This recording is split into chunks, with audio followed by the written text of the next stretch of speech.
Okay, everyone, just let me know if my voice is clear and if you can all hear me.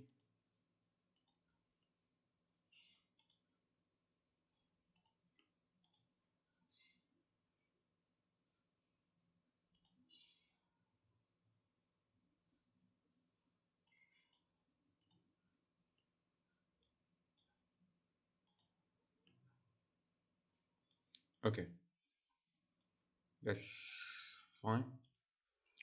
So let's start.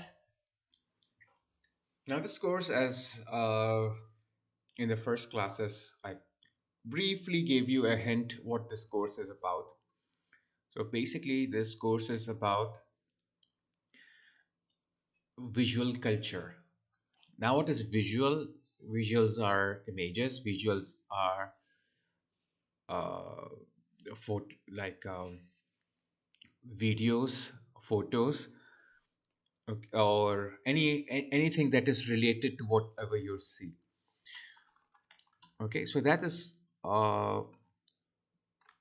like visual culture, like a visual culture. Let me type some message for the students.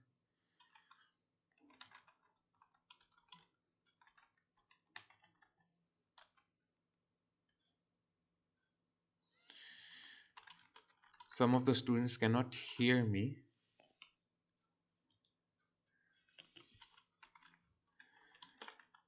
so they need to refresh.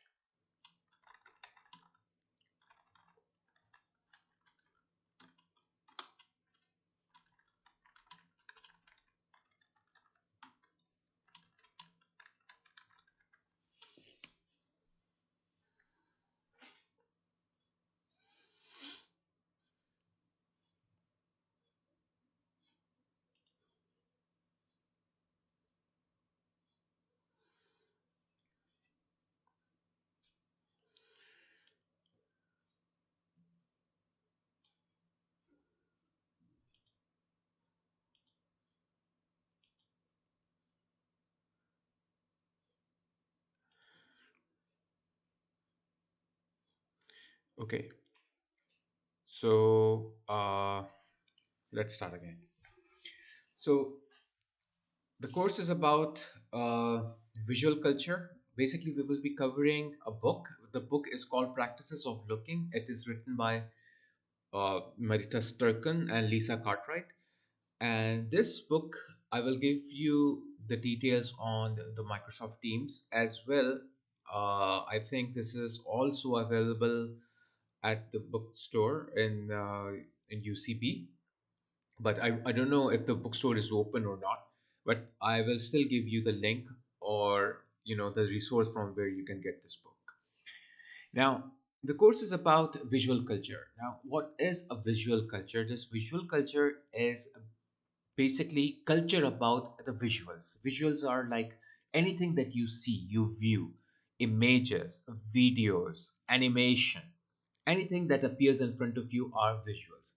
And visual culture means the culture that is surrounded or that is around that visual, around that image, around those images, around those videos. How do we see those? How do we study those? How do we make a meaning out of it? Okay, how do we make meanings out of it? How do we uh, depict the meanings? How do we understand? How do we interpret like the depictions? So this is the whole thing, uh, which is known as the visual culture. Now, why visual culture is important for today or for many years, why it was important? At this moment, you will see mostly our communication are through visuals. Either we see images on social media, in the magazines, or as signboards. Also, we do see visuals on the television as videos. So everything, most of the things, almost you can say 90% of communication is through visuals. That's why for for this part of the world, for like today's world, it is really important.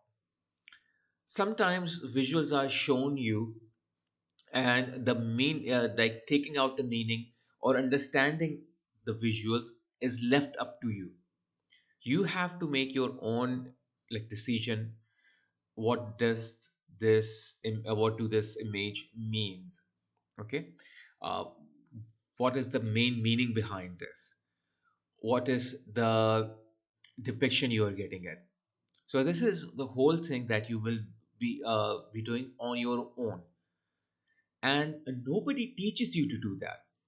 You have learned that through over the time, and you didn't learn that, and like if something that was given to you as we say god gifted, like god gifted. It's not something god gifted.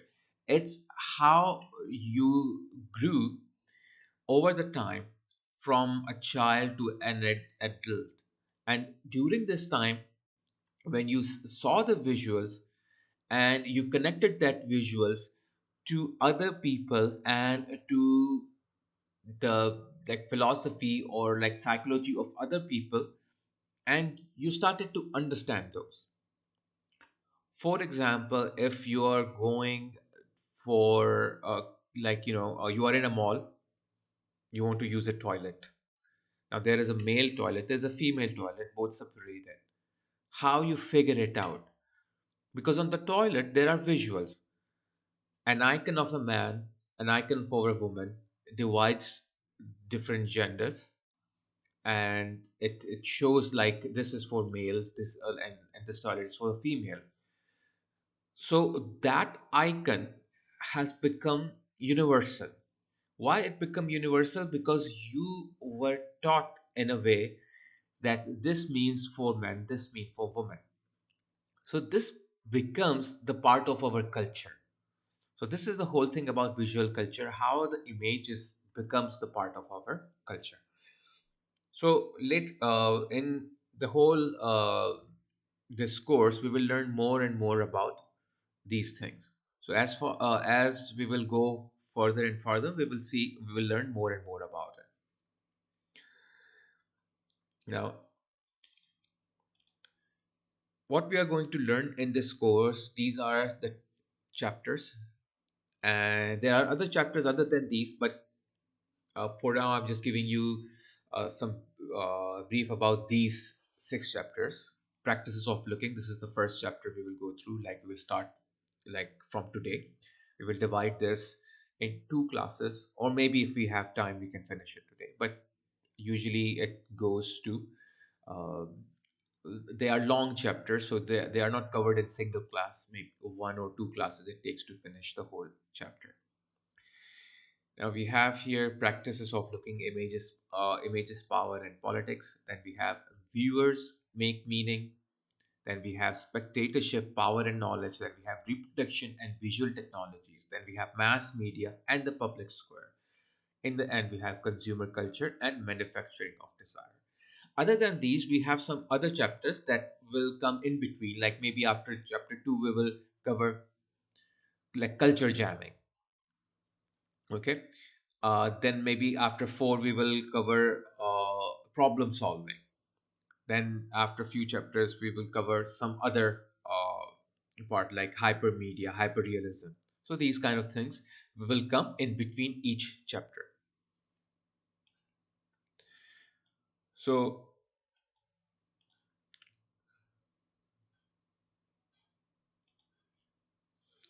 let's go to the next slide. So we are going to start with chapter 1, which is practices of looking, images, power, and politics. Now, what do we mean by practices of looking? Practices of looking, by its name, you practice how to look at images, how you see the images, and how you depict the images. So this you do over the time. You learn by yourself, by your experience as a child, and when you become an adult, how you perceive things. So there are images, there are power, and there are politics in the culture. How they affect our practices of looking, our way of looking. So this is something this chapter will cover.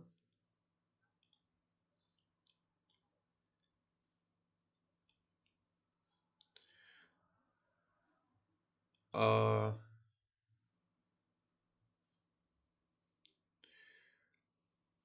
I will send the link because some of the students are still on Teams. They don't know the YouTube. Let me send them a message.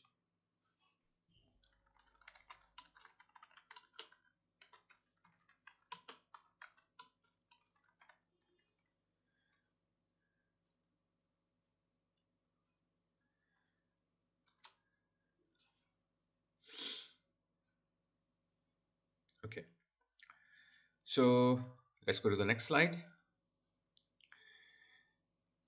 Now let's see about the practices of looking. Now every day we are in the practice of looking to make sense of world around us.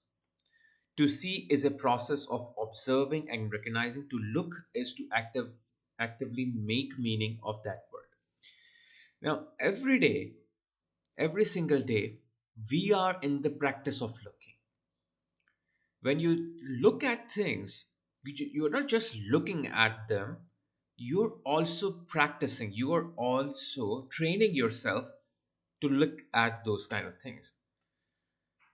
And why you're looking at those things? So you can make sense out of it, sense of the world which is around us.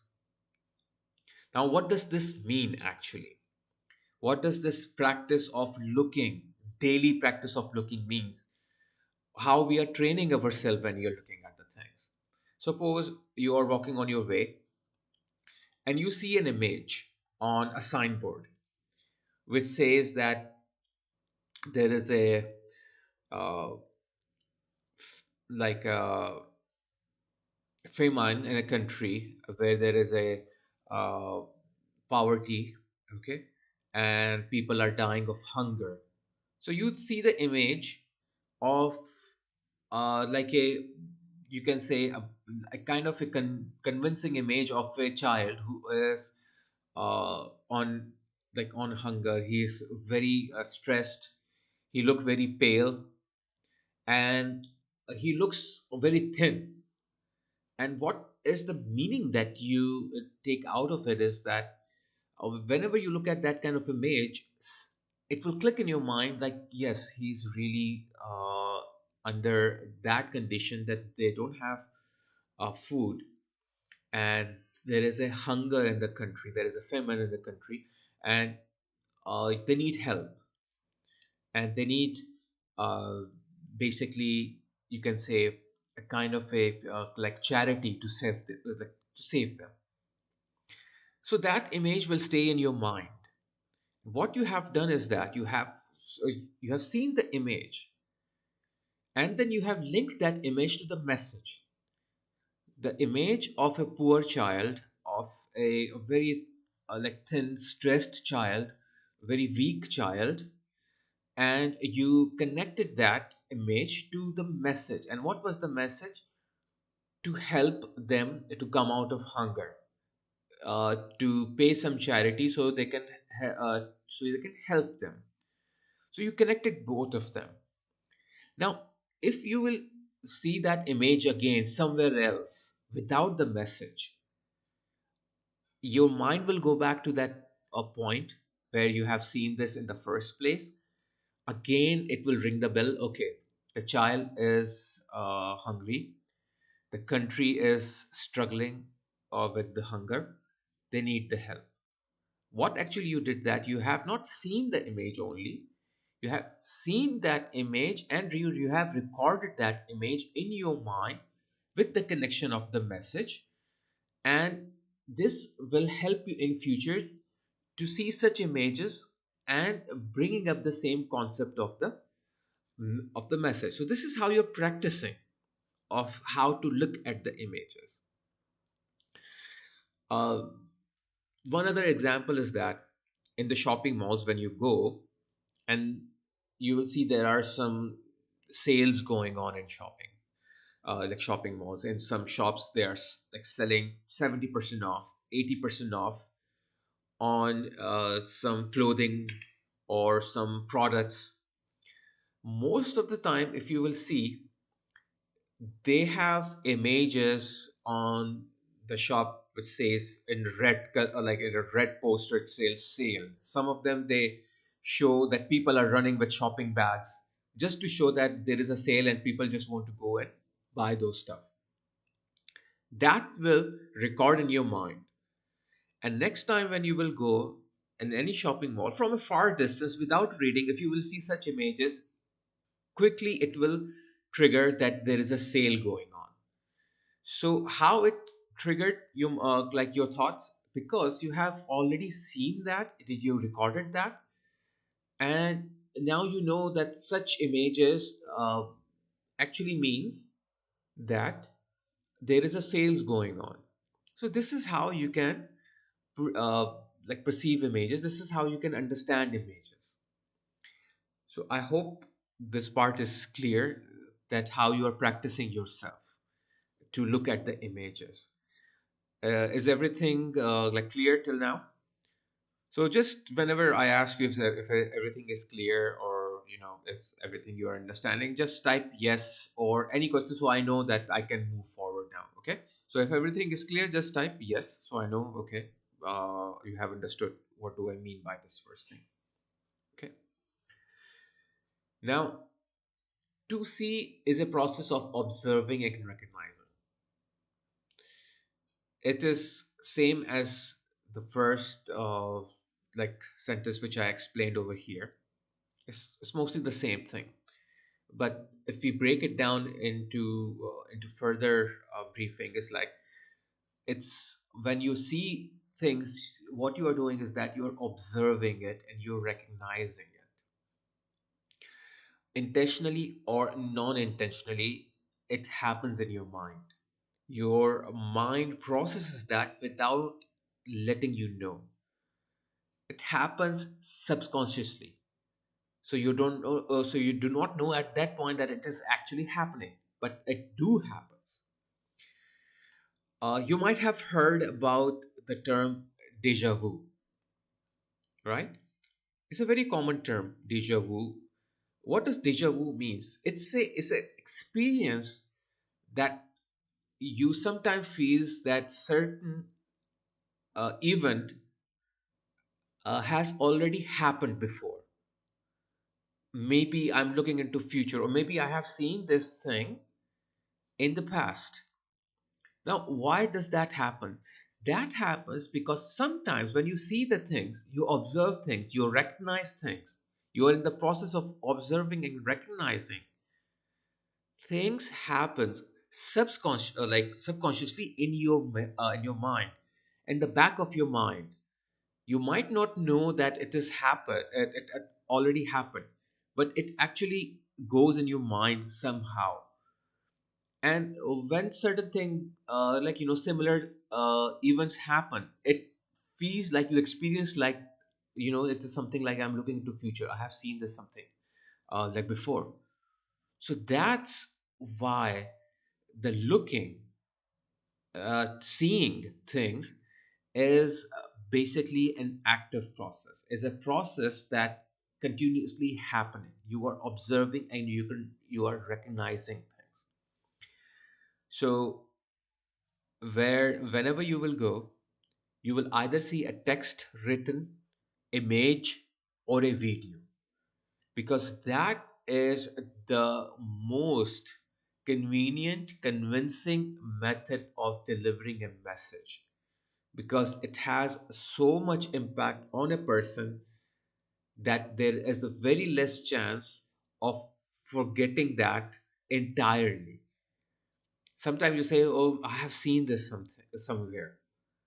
It is already there, maybe in the subconscious part of your mind, but it is still there. It doesn't go 100%, it doesn't drain off 100%. So uh, just like I said, to look is actively make meaning of what of that word. So whenever you are looking at things, it is keep on making meaning out of it to you. As a child, you see the things, you get you take the meaning out of it, You understand that meaning, and as you grow up, you start learning those and you start implying those in your uh, like daily life. So basically, everyday part is our uh, practice happening. Let's go to the next slide. Now, some more other like part over here. Now, the first thing here, if you notice, is written is that to look is an act of choice. To look is an act of choice means like nobody is forcing you to look. It's your choice. If you're on a road, nobody is forcing you to look at a poster. If you're on social media, nobody is forcing you to look at something. You can skip. You're going through stories of Instagram. What do? You skip the stories. Okay. You're on Facebook, you scroll down.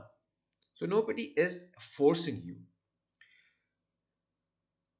Whenever something clicks you, there you stop and start looking at it. So looking is a practice much like speaking or writing. When you speak, you learn a language. When you write, you learn how to write that language. Same as looking is a practice also. But it's a kind of practice that you learn from your environment, from whatever is around you. So looking involves relationships of power. And what is the relationships of power?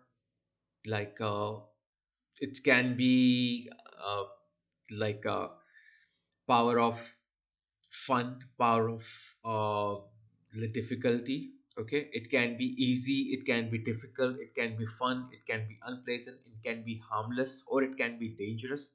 So it's all about the power. Now, suppose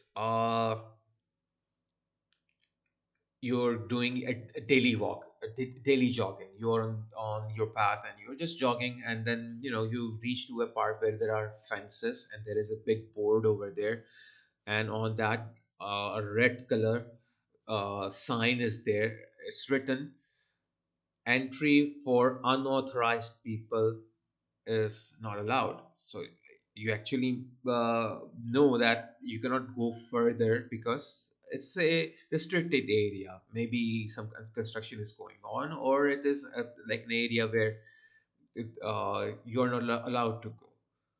Sometimes you see a triangular board where a skull is uh, printed on it. That means it is danger. It's electricity is there. You should stay away from there because it's dangerous. And some like these kind of things easily can tell you what is right for you, what is wrong for you. Now, before, as in the first slide I was explaining, looking can be conscious, unconscious. So whenever you look at things and you make the meaning out of it and you take an interest in that, this is conscious. Okay, because you are looking at it, you are understanding it, you are trying to making meaning out of it on your own with all senses. But if you are not using your senses, if you have not looked at the image, you are not you are not interested in that image. That image will become unconscious, means like it will go back of your subconscious mind. So looking is used to communicate, to influenced, and to be influenced. This is uh, like very common. It Advertising agencies, they spend like you people companies spend a lot of money.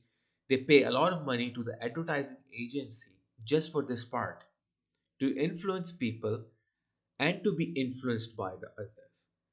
What does this mean is that they know what the people do and what they think and what they need, what they require. So the agencies are influenced by the people. So once they're influenced, they know how they can influence others. So they will influence the other after learning how, like, what people's demands are, like what people have the demands. Okay, basically based on their demands. A single image can serve a multitude of purposes, appear in range of settings, and mean different things to different people. Image is not something when you see and you say, okay, this means the guy is very happy. He received a, like, like a prize from someone, and he feels very happy in this image. Maybe for you the meaning is this. Maybe for someone is like, maybe he is receiving the award, but he does not. He do not seems happy. Maybe he's missing someone. Some people will think in that way. Some people will say, okay, maybe he's forced to pick the award. So that means single image, different meanings. So there are multitude purposes also, and there are different meanings also. So if you will see this image of school children in the early 1940s who see a murder scene in the street was taken by VG. VG was a photographer, a journalist. I don't have much information on him, but he was a journalist. So it's a image of school children who in 1940s saw a murder, and that murder was on the street. And when they saw the dead body, this picture was taken by VG of these children. Now look at the faces of these children over here. Some are scared. Okay, like just look at over here. Looks scared. She looks scared. Okay, she looks concerned. She looks scared. Now let's look at some other part here. He kind of look excited. Okay, he looks a little bit excited. She sort of look excited. Now scared, excited. Different things are happening. Multitude of purposes. Okay, multitude of purposes. Now if I will show this picture to you without telling you what they are looking at, your perception will be different. You might not know what actually happened, what they are looking at. Okay, because what is happening here, what are their expressions are totally different, and what are their expressions is totally different. So it's not that simple to understand this image. You might make different meaning, you will take different meanings out of it. There is a range of meanings in front of you, and you will be making all these meanings on your perception, on your understanding of what you are looking at.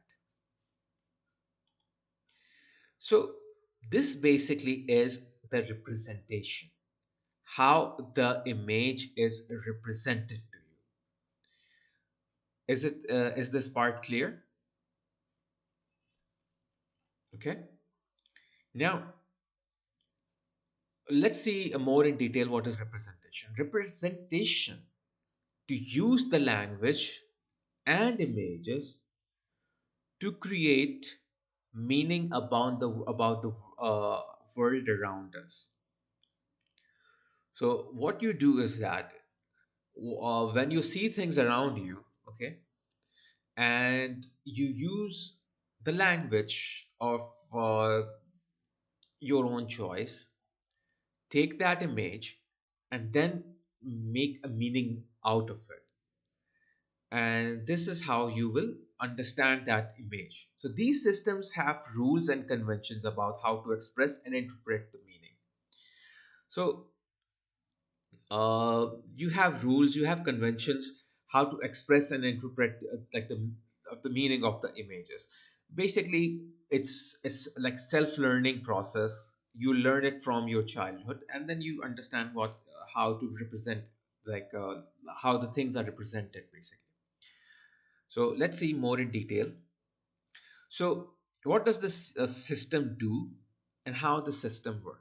So do systems of representation reflects the world as it is, as a form of mimesis or imitation, or do we construct the world around us through our use of the systems of representation?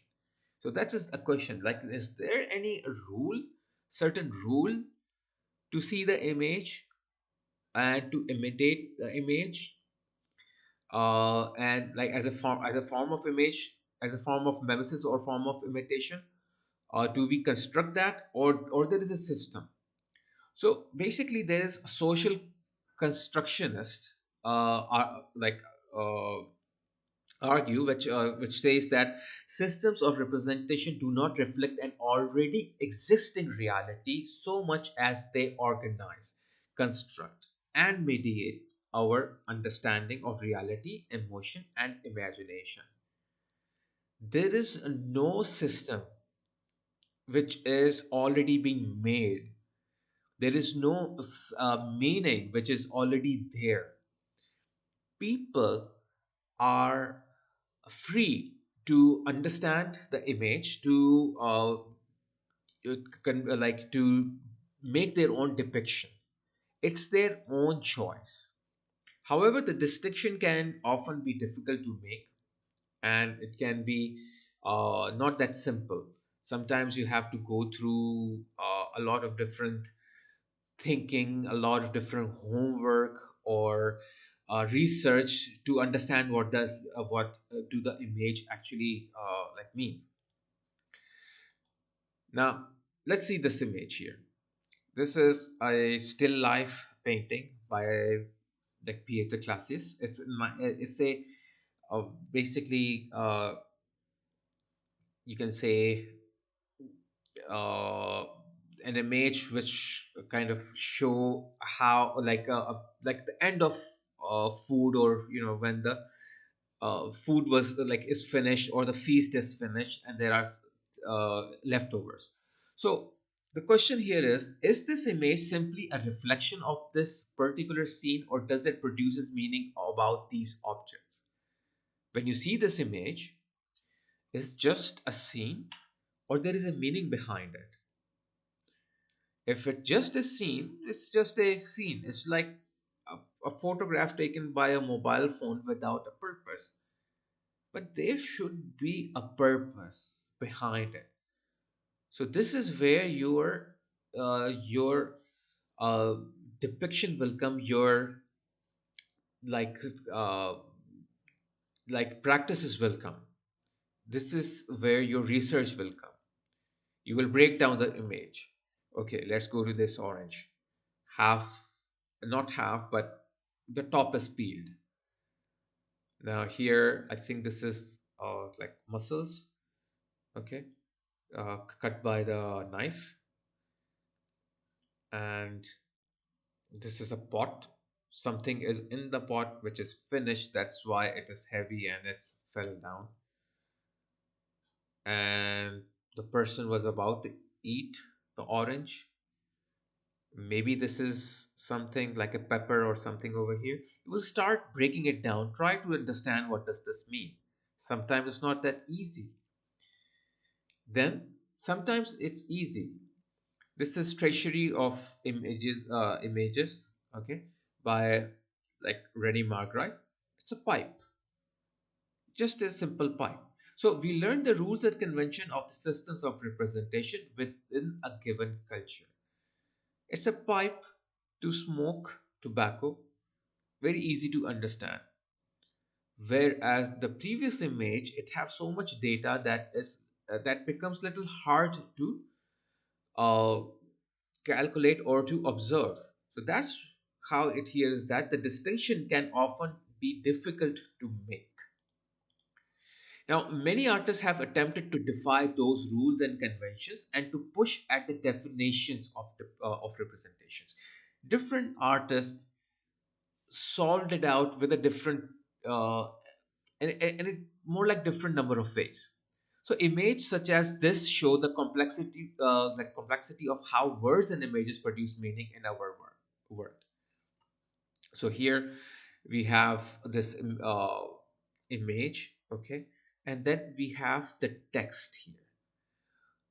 It's in a different language, not in English, but what does this show is that it represents the image, becomes easy for us to understand. Whereas here, there is no text. We cannot understand it clearly because we have to make our own depiction. And when we see this, when we can read the text, we can relate the text to the image and it becomes easy to understand. So that means the complexity of how words and images produce meaning in our world, that if we connect both things becomes easier. Representation becomes easier. Now, the next topic here is the myth of the photographic truth. So the myth of photographic truth is basically very interesting, and this hopefully we will cover in the next class from this part. So please let me know till now that we have studied all those slides. Was it all clear with you all? Like, was it easy to understand? If my pace was clear, if I was going fast or slow, just let me know. Was it everything was clear? Were you able to understand?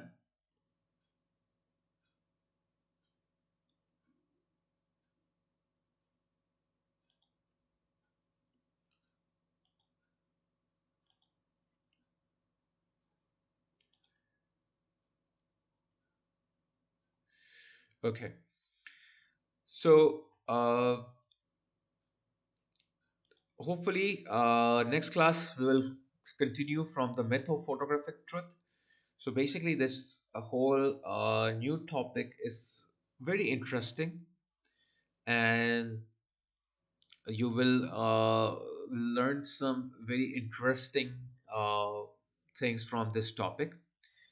You might have uh, experienced these before, but now you will see what is the psychology behind that. So from here we can study from the next class, and also next class the attendance will become mandatory because your add and drop week is will be over. So from the next class it will be your attendance will be counted. And one thing, those who have not typed their name and ID, please do it now if you have not done it yet.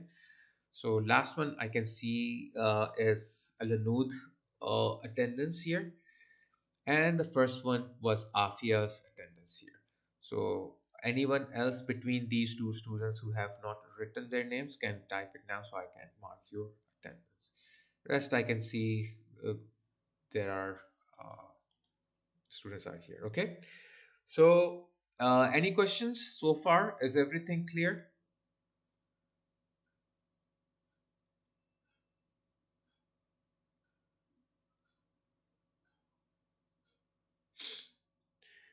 Okay then. So we will meet in the next class, and make sure like you can check on the Teams. I will soon upload where you can get this book, and once I will do that, you will understand more about you can go through the book, you will understand more about this book and everything. Okay, so take care everyone, we'll meet in the next class.